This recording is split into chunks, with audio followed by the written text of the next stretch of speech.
Okay, I'm going to give you a quick step-by-step walkthrough of Lightroom 5. When you first open Lightroom, you have a lot of choices. So we're going to go up to File, and the first thing we're going to think about is, or at least look at, is the new catalog. Um, if you see a window open currently in Lightroom, that's because it's a default catalog, and you're never sure where that catalog is unless you've set it up to open your current catalog. So in this case, we have to do a new catalog. When we do the new catalog, we have to choose where we're going to put that catalog and what we're going to name it. So the first thing is on the campus machines here, you don't want it to be in the pictures folder because that would be deleted if the power blipped. Everything would be wiped out that's in there. So you have to select something. You have to select your hard drive or thaw space. You have to make sure it's in a safe space. It's not recommended to use a USB thumb drive, but if they're big enough, you probably could do that temporarily and transfer it to a hard drive.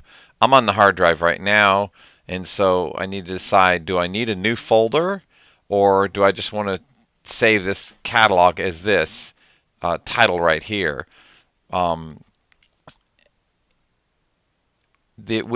Whatever I title it will create a folder with a new catalog. So at this point, I can actually say the name of the class. So we'll just call it photography, just for the sake of giving it a name. It could be whatever name your class is, whether it's the video camera class or the photography class or whatever it is. It doesn't really matter. We're just going to save as. When I create that, it's actually going to tell me a few things. It's if I have a current catalog open, which I do if I have a screen here, it's going to say, do I want to back up the current catalog? No, I don't really need to back up the current catalog at this point in time because it's in a place in this pictures folder that I don't like to keep my catalogs. So I'm just going to skip this step. It's going to close the window for a second, which you see bridge in the background. Don't worry about that.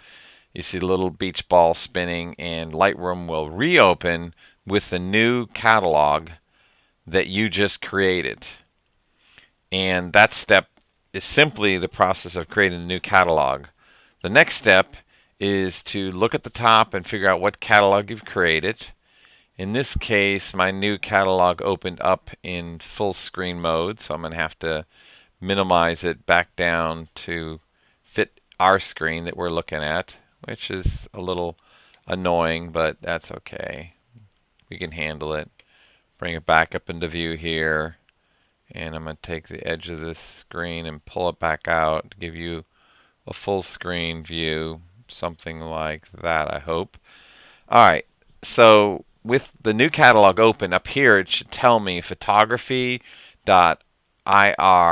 or LR, Lightroom cat for catalog, and it's just letting me know that this is the one that I'm working in. This is this new one, so I want to pay attention to that. The next thing I want to do is click import, and of course I can do the import from the import button, or I can go up to file menu, import photos. Now in the import window, this is a separate window, I have some choices here: copy, move, add. Normally when it opens a card, in this case it opened my card for my camera, when it opens a card it wants to copy them, and it should copy them because it can't. It wants to take them off the card and put them into your library. What's critical is that you look over here to the upper right corner and see where it's going to be putting these images. If it puts it on the Macintosh hard drive in the case of the school machine, that's a problem because again you see it's in the pictures folder, and that's how we lose them. So we close the hard drive here, and then we open up either thaw space, or in this case I'm going to put it on my hard drive. The important part is to see where you're putting it, to make sure that you're putting a place you can find it, like this photography folder. By default, if I don't change anything, such as file handling here, if I don't change anything, then it's actually going to create a folder for the year, and then it's going to actually create the date by day, month and day, of where these photos are. In this particular case, it's 6 photos. So this is really important to see that I'm taking them from this card, which I selected over here. It was pre-selected from my card here, and I'm moving them. Here's the arrow, and I'm copying them. So I'm going to leave them on the card. I'm not moving them. I'm actually copying them over to the Lacy hard drive. Or if you're on campus and you're just going to do a quick edit, you can put them onto the thaw space. Or you might be able to put them onto your thumb drive if you don't have too many photos.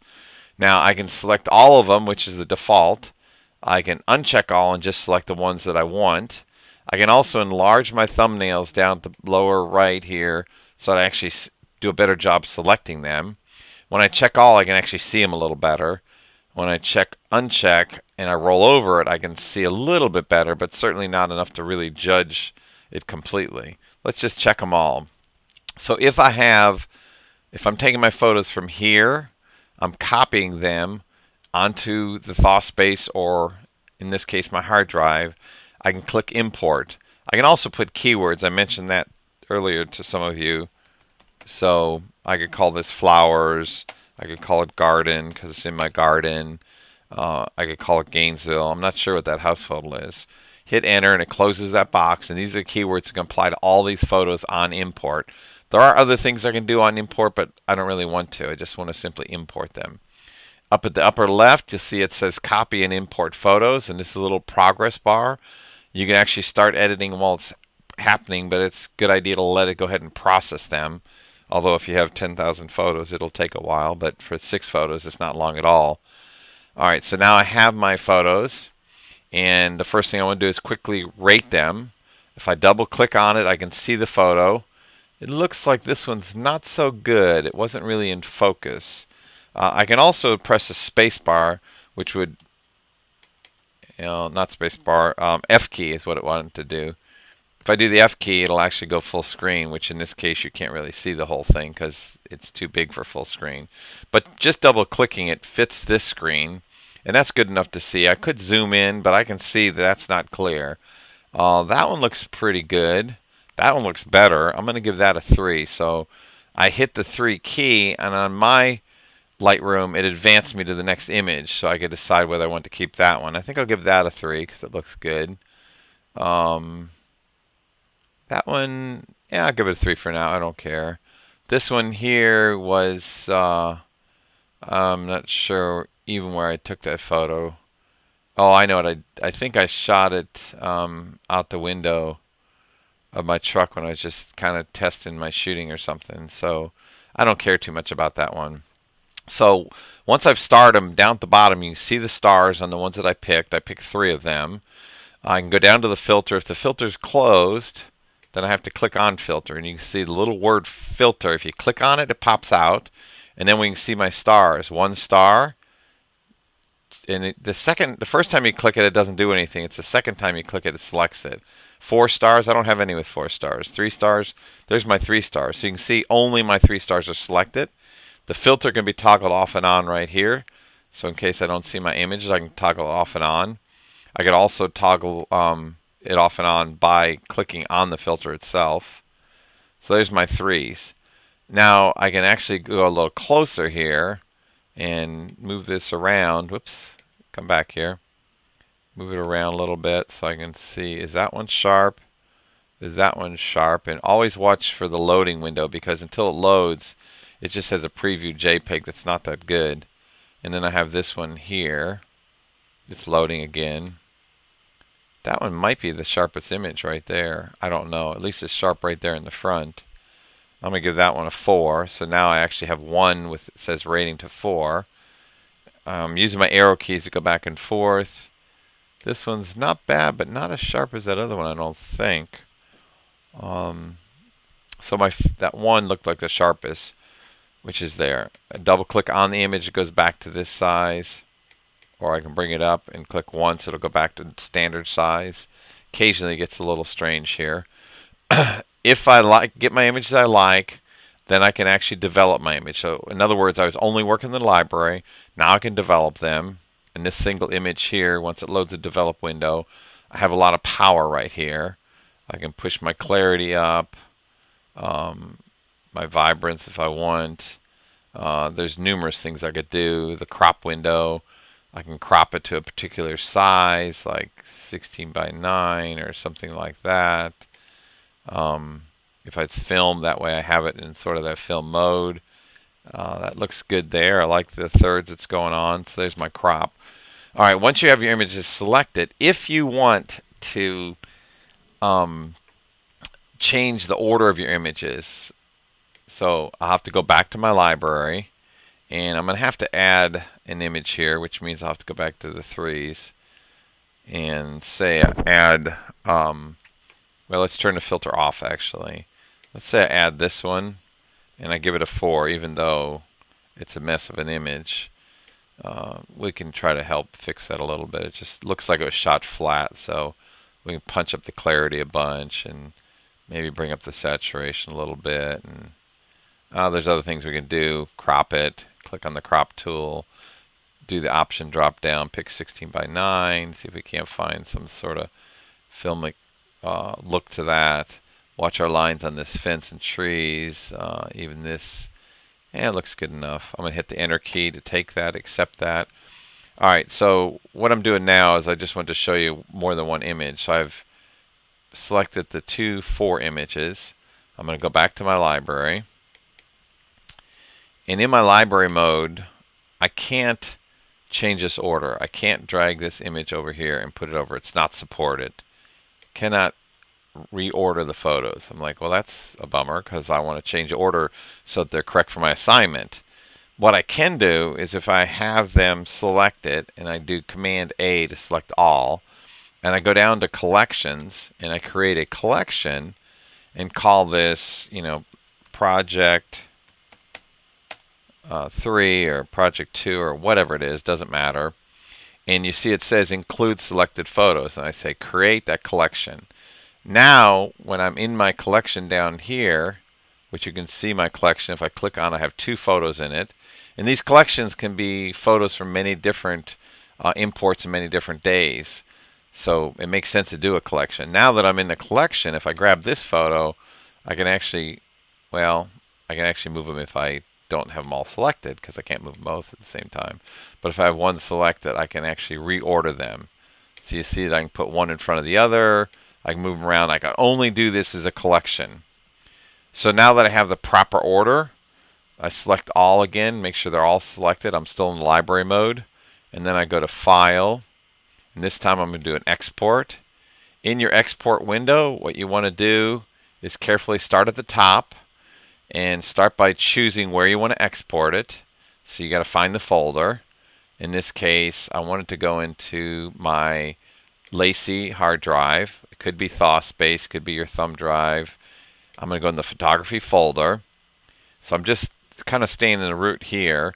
I can create a new folder, of course, or I can just choose this as my folder. So you see I'm putting on my hard drive in the photography folder, and then I can just say put it in a subfolder.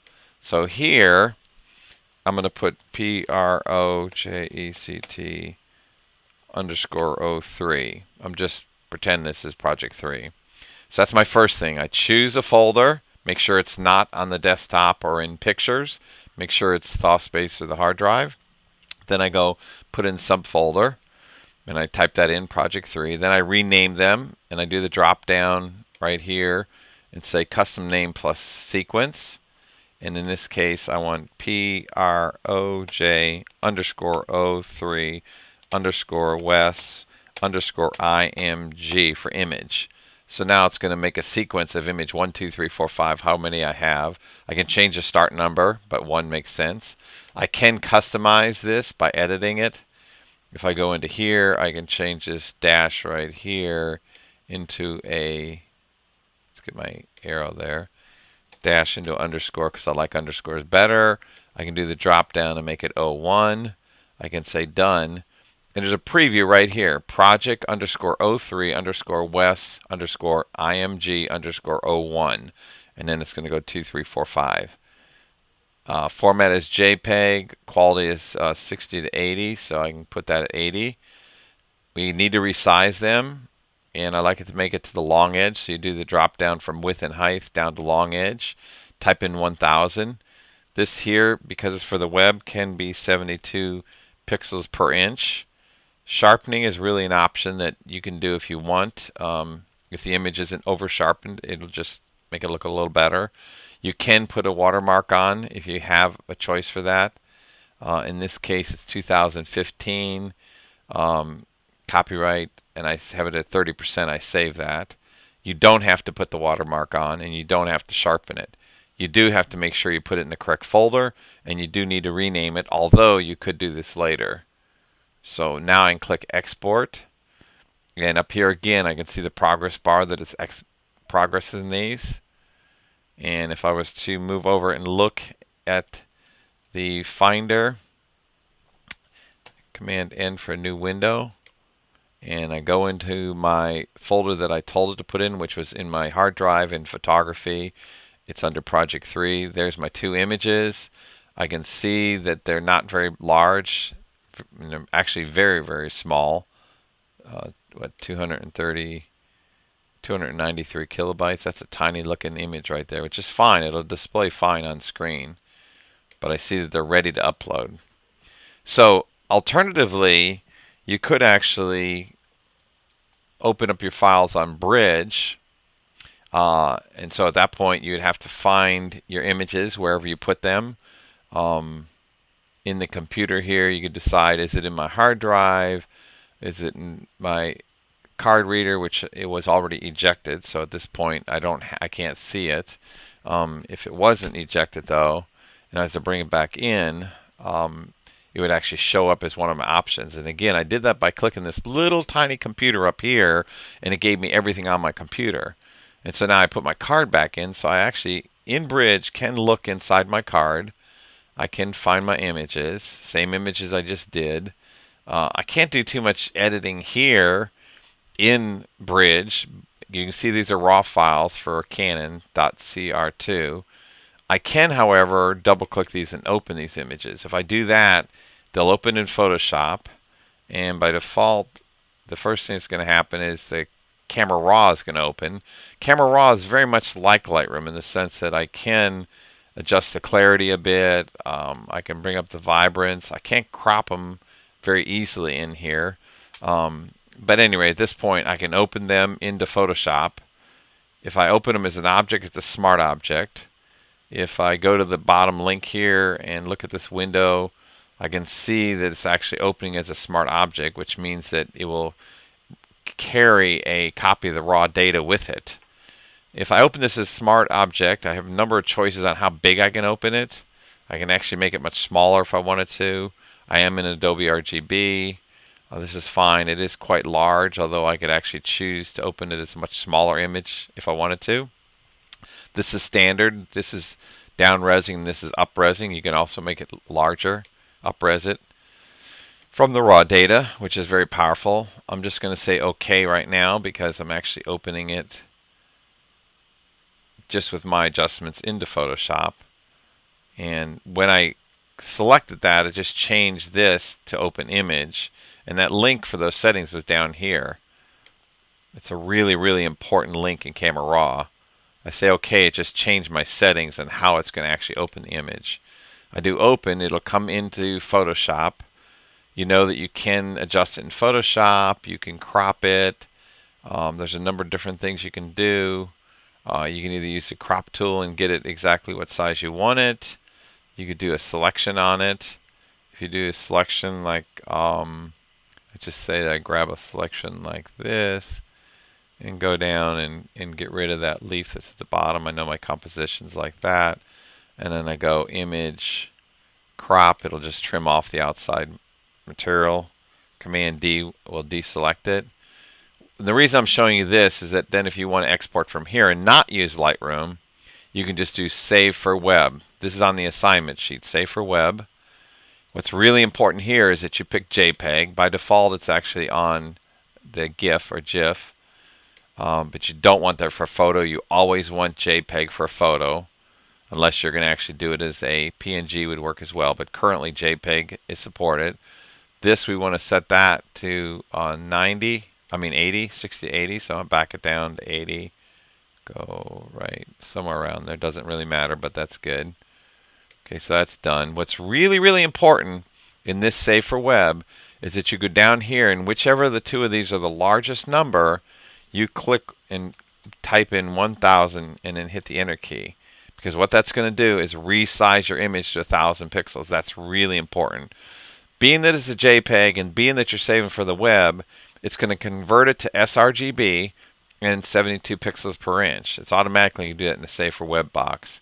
So when I click Save here, now it's saving it, and I'm going to have to actually name this, because when I save it, it's going to ask me where I want to put it, and it's saying Save Optimize as what? There's my number on it. So I would actually have to go into a folder wherever I want to save it, like on my digital here, my Lacy hard drive. I could go into that photography folder. I'd have to create a project folder in here by going New Folder, and this time I'm going to just call it Project _003, just so I don't confuse it, because it's my Photoshop folder. So now it's going to say it's going to put in there, and so I'd have to do this for each image, but since you guys only have 4 images or 5 images at a time, it's not a big deal. You could actually type every one in. Project _03 _Wes _IMG, and then _01 for the first image. So you see, it won't name all the sequence. It's only going to do this one image that's open in Photoshop, and it's going to save it for the web. And then I can click Save, and that's done. If I go back to Bridge, I can go find my images by going to the computer, going into my Lacy Rugged, then go into the photography folder. I'm just double clicking to get in there, and you see I have a project 3.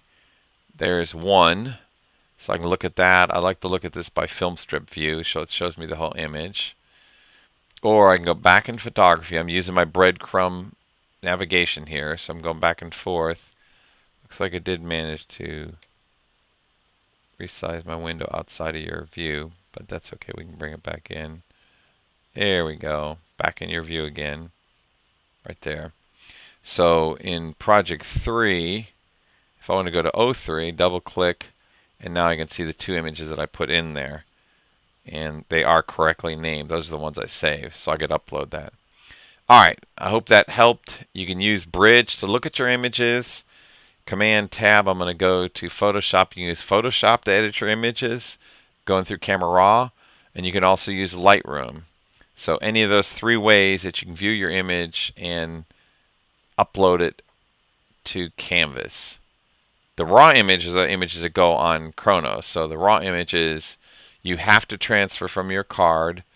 So you'd actually have to go into your card here. If you copy the images, you could save them out of Lightroom as raw images, or you can take them off of here. It doesn't matter, but they're the raw images. So as long as you know which image is the one that you want to upload, and then you have to rename them. If you are in Lightroom, let me show you real quick before I forget. If you're in Lightroom, and because I put my card back in, it's trying to do an auto import. I'm just going to cancel that. You're in Lightroom and you have these 2 selected. You can still, for your raw images, go File, Export.